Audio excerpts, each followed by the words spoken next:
होने का दर्जा छीना था। तो शायद उसके बाद पवार सोचने लगे थे कि अब राष्ट्रीय अध्यक्ष बने रहने का कोई औचित्य नहीं है। इस्तीफे के बाद जिस तरह पवार को विपक्षी दलों ने कॉल करके मनाने की कोशिश की, उससे साफ हो गया कि उनका कद आज भी राष्ट्रीय स्तर पर कितना बड़ा है। ऐसे समय में जब नीतीश कुमार विपक्ष को एकजुट करने की कोशिश में जुटे हुए हैं, ऐसे में शरद पवार का रुतबा देखते हुए उनकी भूमिका भी अहम हो जाती है। और यही बात पार्टी नेता उन्हें बता रहे थे। जब उन्होंने इस्तीफे का यह फैसला लिया था तो पार्टी के बाकी नेताओं ने बात कही थी और परिवार के केवल 4 लोग यानी बेटी सुप्रिया सुले, दामाद सदानंद सुले, भतीजे अजीत पवार और उनकी पत्नी प्रतिभा पवार को उनके बारे में बताया गया था। पता था ये चीजें पहले से ही। वहीं महाराष्ट्र में अजीत पवार को शरद पवार का उत्तराधिकारी माना जाता है। इस्तीफे से पहले इस तरह की खबरें आई थी कि अजीत पवार बगावत कर सकते हैं और एनसीपी के कई विधायक बीजेपी का दामन थाम सकते हैं। दूसरी बात यह भी थी कि एनसीपी का नेशनल पार्टी का दर्जा इलेक्शन कमीशन ने वापस ले लिया था। इसका असर पवार पर पड़ रहा था। पवार इस समय 83 साल के हो चुके हैं।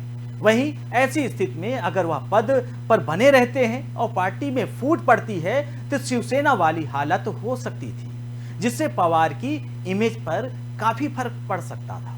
अब इस्तीफा देने के बाद असर यह हुआ कि पार्टी के सभी नेता एकजुट हो गए और स्टेज पर ही कहने लगे कि इस्तीफा वापस कीजिए। दूसरा, इसके जरिए उन्होंने लिख दिया कि वह पार्टी के असली किंग हैं, बाकी कोई और नहीं। नेता पर पार्टी बरकरार एक मकसद होने की बजाय यानी सब कुछ जो कुछ भी है वो शरद पवार है। अब पार्टी के पवार के पावर यानी पास इतना पावर है कि जो चाहे सो कर सकते हैं। पवार के इस्तीफे से एक और बात साफ हो गई कि लोकसभा चुनाव से ठीक 1 साल पहले भारतीय जनता पार्टी के खिलाफ राष्ट्रीय विपक्ष को एकजुट रखने की ताकत रखते हैं। यानी पवार के अंदर वो ताकत है कि सभी विपक्ष को एकजुट रख सकते हैं। पवार इस समय महाविकास अघाड़ी के मुखिया हैं। यानी पवार ने पार्टी में संभावित फूट विपक्ष को संदेश दे दिया है। अलावा उत्तराधिकारी की बहस पर भी विराम लग गया है। वहीं इस खबर पर अधिक जानकारी के लिए संतोष मिश्रा हमारे संवाददाता मुंबई से जुड़ गए हैं। संतोष, सवाल वही कि महाविकास अघाड़ी के मुखिया शरद पवार को लेकर तमाम खबरें अलग अलग प्लेटफॉर्म पर नाच रही हैं, लोग कयास लगा रहे हैं। फिलहाल मुंबई से क्या कुछ जानकारी, क्या कुछ अपडेट है आपके पास? देखिए रवि जी, मैं आपको बताना चाहूंगा कि एनसीपी में पिछले कुछ दिनों से लगातार घमासान का माहौल बना हुआ है। जब से शरद पवार जी ने अपने इस्तीफे की बात रखी सामने, तब से लगातार एनसीपी पार्टी के नेताओं में, बड़े पदाधिकारियों में खलबली सी मची हुई थी। इसी को लेकर के आज फाइनली एक कोर कमेटी की बैठक की गई, जिसमें यह निर्णय निकला कि पवार साहब इस्तीफा नहीं देंगे, बने रहेंगे। चूंकि महाराष्ट्र की राजनीति में पवार को चाणक्य माना जाता है और एक बड़ा राजनीतिक माना जाता है महाराष्ट्र की राजनीति में, और जो उनके समर्थक है वो जगह जगह इस बात को लेके अड़े हुए थे कि नहीं, पवार साहब राजनीति एनसीपी पार्टी के बड़े चेहरे अभी मौजूद रहेंगे। जी रवि। वही संतोष, सवाल यह है कि महाराष्ट्र की राजनीति भी यह माना जा रहा था कि शरद पवार का अगर इस्तीफा मंजूर कर लिया जाता है, जो कोर कमेटी है अगर इस्तीफा मंजूर कर लेती है, तो क्या राजनीतिक गलियारों में जो एनसीपी की भूमिका है महाराष्ट्र में वो कम हो जाएगी, या फिर महाराष्ट्र की जो राजनीति है, पवार का जो पावर है, संतोष, ये अहम है कि ये क्या आपको लगता है कि आने वाले लोकसभा का चुनाव और जो महाराष्ट्र का विधानसभा का चुनाव होगा और उस दृष्टिकोण से और एनसीपी में जो फूट पड़ रही थी अजीत पवार को लेकर, यह फैसला इसलिए शरद पवार ने लिया? संतोष जी बिल्कुल, जहां तक मेरा मानना है कि इस तरह से पार्टी में जिस तरह से देखने को मिल रहा था, फूट का माहौल बना हुआ था, और ये मद्देनजर रखते हुए, और सबसे बड़ी बात है इन दिनों मुंबई महानगर पालिका के चुनाव सर पे हैं और चुनाव होने की तैयारी चल रही है। यहाँ पे कहीं न कहीं इस चुनाव को विशेष फोकस किया जा रहा है एनसीपी की तरफ से कि अगर चुनाव के वक्त फिर आगामी 2024 में लोकसभा भी सामने है, ऐसे मौके पे अगर पवार साहब एनसीपी पार्टी से अपना रिजाइन देते हैं तो कहीं न कहीं एनसीपी को एक तगड़ा झटका लगातार देखने को मिलेगा। फिलहाल शरद, जी। सवाल ये है कि ये जो राजनीतिक गलियारों में फिलहाल महाराष्ट्र में हलचल मची है, क्या आपको लगता है कि कोर कमेटी जो अभी तक ना करते रही है कि हम इस्तीफा नहीं लेंगे, हम इस्तीफा, आपका जो शरद पवार ने इस्तीफा दिया है उसे नामंजूर कर दिया है, क्या आने वाले समय में यह होगा कि कोर कमेटी इस्तीफा को मान जाएगी या फिर शरद पवार इस्तीफा जो दे रहे हैं उसी पर अड़े रहेंगे? क्या कुछ जानकारी है इस विषय में? देखिए, जयंत पाटिल ने भी अभी कुछ समय पहले एक प्रेस कॉन्फ्रेंस के दौरान उन्होंने बताया है कि पवार साहब से मीटिंग हुई और कोर कमेटी की मीटिंग हुई, काफी चर्चाएं की गई और पवार साहब अपनी जिम्मेदारी दिखाते हुए मतलब लग रहा है कि आगे एनसीपी पार्टी में कोई विखंडन या कोई जो है दरार या कोई तनाव देखने को नहीं मिलेगा और पार्टी के सभी नेता एकजुट होकर के सभी पदाधिकारी एकजुट होकर के पवार साहब को मनाने पे लगातार लगे हुए हैं और कोर कमेटी जो चाहती है वही होके रहेगा, ऐसा अनुमान लगाया जा रहा है महाराष्ट्र के आगामी चुनावों को देखते हुए। वही संतोष, एक अहम सवाल कि शरद पवार वो चेहरा, वो राजनीतिज्ञ और वो चाणक्य नीति उनके पास रही है कि संतोष की आने वाले कल में उनकी जो राजनीति की पैठ रही है, ये माना जा रहा था कि एनसीपी में यानी शिवसेना में फूट के बाद ये कयास लगाए जा रहे थे कि एनसीपी में फूट पड़ जाएगी। जब अजीत पवार ने ये माना जा रहा था कि 18 से 20 विधायक लेकर बीजेपी के साथ वो शामिल हो सकते हैं, क्या इन सारे कयासों पर अब विराम लग जाएगा संतोष? बिल्कुल, एक बार फिर से अगर पवार साहब अध्यक्ष पद के कुर्सी पे बैठते हैं तो निश्चित ही ये जो दुनिया भर के कयास लगाए जा रहे थे या जो सूत्रों से खबरें आ रही थी, निश्चित ही हम माना जा रहा है कि इस पे एक बार विराम लग सकता है और एनसीपी पार्टी महाराष्ट्र की बड़ी पार्टी है, महाराष्ट्र की राजनीति में काफी सक्रियता, अहम रोल उनका हुआ करता है। तो इन सब को देखते हुए ऐसा प्रतीत हो रहा है कि कोर कमेटी और बाकी जो बड़े नेता हैं, एनसीपी के जो प्रवक्ता हैं, जो महासचिव हैं, जो तमाम लोग हैं, वो नहीं चाहते हैं कि एक बार शरद पवार अभी इलेक्शन के पहले या चुनाव के पहले अपने पद से इस्तीफा दें। जी तो बिल्कुल संतोष, सवाल यही है कि महाराष्ट्र की राजनीति में उथल पुथल मचा है। फिलहाल आगे शरद पवार क्या कुछ करेंगे। फिलहाल संतोष, आप हमारे साथ जुड़े, आपका बहुत बहुत शुक्रिया। वही आपको बता दें कि महाराष्ट्र की राजनीति में लगातार राजनीतिक गलियारों में शरद पवार का पावर देखने के लिए मिल रहा है।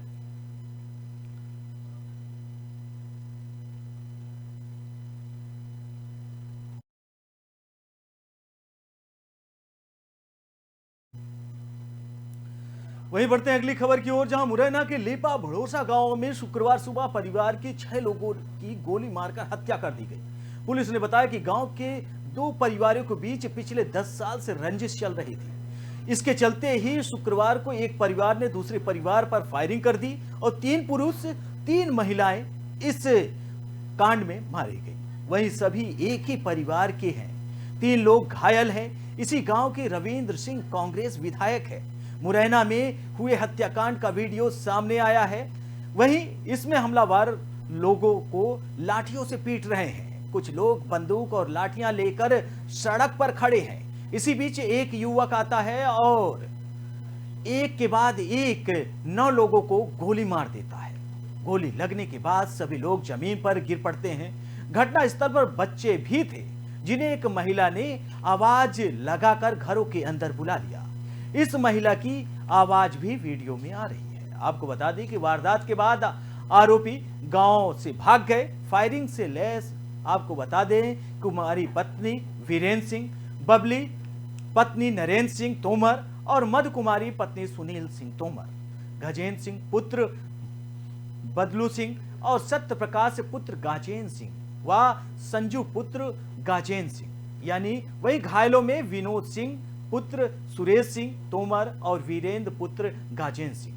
वहीं लेपा गांव के रंजीत तोमर और राधे तोमर के बीच जमीन को लेकर विवाद चल रहा था। 2014 में रंजीत तोमर के पक्ष में राधे तोमर के परिवार के 3 लोगों की हत्या कर दी गई थी। इसके बाद रंजीत का परिवार गांव छोड़कर चला गया था। कुछ दिन पहले ही वह गांव में लौटा तो बदला लेने की नियत से लौटा और फिर इस घटना को अंजाम दिया गया। फिलहाल ये मुरैना में 6 लोगों को गोली मारकर हत्या कर दी गई है। आपको बता दें, इस पर पुलिस प्रशासन अपना काम कर रहा है, लेकिन सवाल भी है कि मध्य प्रदेश, जिसको यह माना जा रहा था कि लगातार कानून व्यवस्था, मध्य प्रदेश सरकार लगातार विधानसभा चुनाव है उसको लेकर कानून व्यवस्था लगातार बेहतर बता रही थी, लेकिन आखिर क्या है कानून व्यवस्था? इन अपराधियों को लगाम क्यों नहीं लग पा रहा? जब मन चाहते हैं लोग एक दूसरे को गोली मार देते हैं। फिलहाल इन अपराधियों पर सरकार क्या कार्रवाई करेगा? पुलिस प्रशासन 6 लोगों की मौत का कैसे निपटारा करेगा? फिलहाल ये सवाल है, और सवाल राजनीतिक के पुरोधा से है। वहीं आपको बता दें कि दो पक्षों में 14 साल यानी 10 साल पहले से ही विवाद चल रहा था, और उसके बाद और इस रंजिश की जो नींव पड़ी थी वो 10 साल पहले पड़ी थी, और आखिरकार फिर इसके पहले 3 साल पहले, माफ करिएगा, 3 साल पहले 3 लोगों की जान गई थी इसी कांड में, और इसी रंजिश के चलते अब 6 लोगों की जान गई, जिसमें 3 महिलाएं और 3 पुरुष शामिल हैं। मुरैना के लेपा भड़ोसा गांव में शुक्रवार सुबह परिवार के 6 लोगों की गोली मारकर हत्या कर दी गई है। पुलिस ने बताया कि गांव के 2 परिवारों के बीच पिछले 10 साल से रंजिश चल रही थी। इसके चलते ही शुक्रवार को एक परिवार ने दूसरे परिवार पर फायरिंग कर दी, जिसमें 3 पुरुष और 3 महिलाएं मारी गई। सभी एक ही परिवार के हैं और 3 लोग घायल भी हैं। इसी गांव के रविंद्र सिंह कांग्रेस के विधायक हैं। मुरैना में हुए हत्याकांड का वीडियो सोशल मीडिया पर वायरल हो रहा है। लोग अलग अलग तरीके से टिप्पणियां कर रहे हैं, सरकार की आलोचना कर रहे हैं। समाज यानी कांग्रेस के विधायक इसी गांव से हैं। क्या विधायक ने कभी न्याय कराने की बात कही? कभी विधायक जनप्रतिनिधि नहीं होता है, एक संवैधानिक पद पर बैठा हुआ इंसान होता है। कभी भी कांग्रेस के विधायक थे, जनता ने उन्हें चुना था। क्या कभी उन्होंने कोशिश की कि इस रंजिश को खत्म किया जाए, लोगों से बैठकर बात किया जाए? लेकिन आज अचानक एक ही परिवार के 6 लोगों की जान चली गई, गोलियां ताबड़तोड़ चलती रही, मुरैना पूरी तरीके से दहशत में फैल गया। आखिर सवाल तो बनता है मध्य प्रदेश सरकार से भी, और पूरी तरीके से कानून व्यवस्था पर भी सवाल उठते हैं। आखिर अपराधी इतना बेखौफ क्यों? 6 लोगों की जान ले लिए। क्या उन्हें यह डर नहीं था कि आखिर 6 लोगों की जान लेने के बाद उनका भी हश्र ऐसा ही होगा?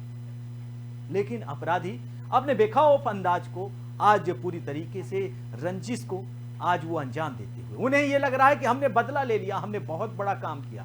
लेकिन समाज में ऐसे घिनौने कृत्य का कोई स्थान नहीं है। ऐसे लोगों को सिर्फ एक ही सजा होना चाहिए, उन्हें सलाखों के पीछे डालना चाहिए।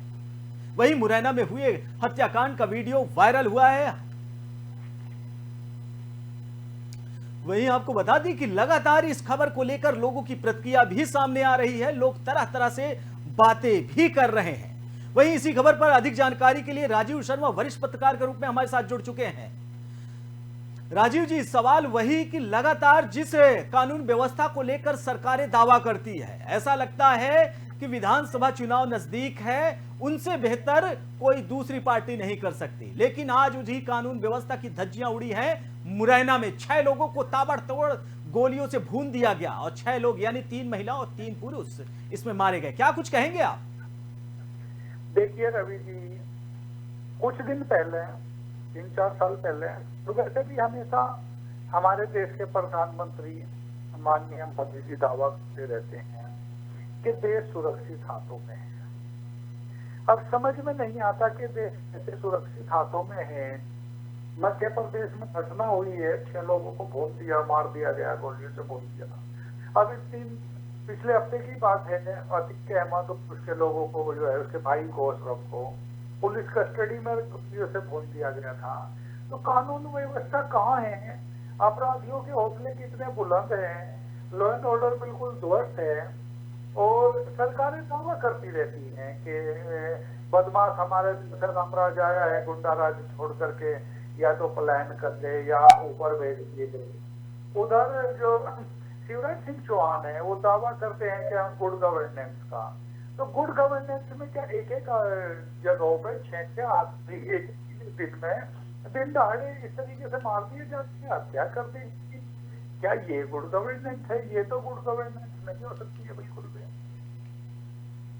वही राजीव जी, सवाल है कि ऐसे अपराधी आज भी आप बुंदेलखंड का वो एरिया जो कुछ हिस्सा उत्तर प्रदेश में पड़ता है, उत्तर प्रदेश में पड़ने वाले जिलों में चित्रकूट है, महोबा है, हमीरपुर है, कुछ ऐसे जिले हैं जो बुंदेलखंड के इन जिलों के अंतर्गत आते हैं। लेकिन बुंदेलखंड का वो भी है जिसमें मुरैना आता है, भिंड आता है, तमाम यानी कहा जाए वो एक ऐसा क्षेत्र रहा है जहां पर डाकुओं का वास रहा है, जहां पर पुराने रंजिश आपने देखा होगा और उस एरिया गैंगवारी आदि काल से चलती बिल्कुल बिल्कुल बिल्कुल बुंदेलखंड का चाहे भिंड हो चाहे मुरैना हो और जो चंबल का एरिया, ये हमेशा से ही चर्चा के केंद्र में रहा है डाकुओं का। लेकिन कुछ दिनों से यह माना जा रहा था कि सरकार ने कानून व्यवस्था को बेहतर किया है और आने वाले दिन में अब ये जो अपराध की प्रवृत्तियां हैं वो धीरे धीरे खत्म हो रही हैं।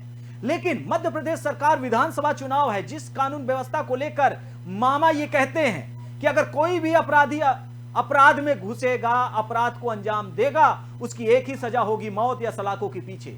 आखिर आज जो हुआ इसका जवाब कौन देगा? राजीव जी, आपको क्या लगता है? देखिए रवि जी, इसके लिए गवर्नमेंट पूरी तरीके से जवाबदेह है। गवर्नमेंट का मैं इसको सीधे सीधे फेलियर कहूंगा, लॉ एंड ऑर्डर एकदम ध्वस्त कहूंगा। 6-6 हत्या एक ही परिवार की दिन दहाड़े हो जाती है और प्रशासन मौन बना रहता है, जबकि ये स्थानीय पुलिस के पास लोकल इंटेलिजेंस भी होती है, आईबी भी होती है और भी इंटेलिजेंस एजेंसी हो जाती है। जब इतने लंबे समय से रंजिश चल रही थी तो ऐसा नहीं है कि इससे इंटेलिजेंस एजेंसी आपकी रंजिश से या ये जो गैंगवारी है इससे अनभिज्ञ रही हो और इतने बड़े हत्याकांड को अंजाम दिया गया है। अगर इंटेलिजेंस फेलियर है तो सीधे सीधे तो राष्ट्रीय रक्षा सुरक्षा के लिए भी चुनौती है। कल कोई बड़े आतंकी हमला भी हो जाएगा, कोई वारदात हो जाएगी और इंटेलिजेंस और लोकल पुलिस हाथ में हाथ रखकर भी बैठी रह जाएगी। तो आखिर ये किस तरीके की गुड गवर्नेंस है, किस तरीके का लॉ एंड ऑर्डर है, किस तरीके का सुशासन है, ये एक बड़ा गंभीर सवाल खड़ा करता है। और जहाँ खास तौर पर पहले से रंजिश चल रही हो, जो क्षेत्र गैंगवारी का हो, जिसको हम अति संवेदनशील क्षेत्र कहते हैं, और वहां पे एक दूसरे की हत्या करना पहले से आपकी टेंशन रंजिशों में चलता रहा है, बदमाशों में, जो आपने बताया बुंदेलखंड या भिंड, मुरैना, चंबल आदि आदि। और वहां का पुलिस प्रशासन इतना संवेदनहीन कैसे हो सकता है, ये बात समझ से बाहर है। बिल्कुल बिल्कुल राजीव जी, इस पर सवाल भी खड़े होते हैं और सरकार को इस पर जवाब भी देना चाहिए। फिलहाल राजीव जी, आप हमारे साथ जुड़े और चर्चा किया और अधिक जानकारी साझा किया, आपका बहुत बहुत शुक्रिया। वहीं आपको बता दें कि लगातार कानून व्यवस्था पर सवाल खड़े हो रहे हैं। मध्य प्रदेश की मुरैना में 6 लोगों को ताबड़तोड़ गोलियों से भून दिया जाता है, जिसमें 3 महिलाएं और 3 पुरुष शामिल हैं। अचानक इस हमलावर से पूरा मुरैना क्षेत्र, वहीं आपको बता दें कि मुरैना के लेपा भड़ोसा गांव में शुक्रवार सुबह एक परिवार के 6 लोगों को गोलियों से भून दिया गया।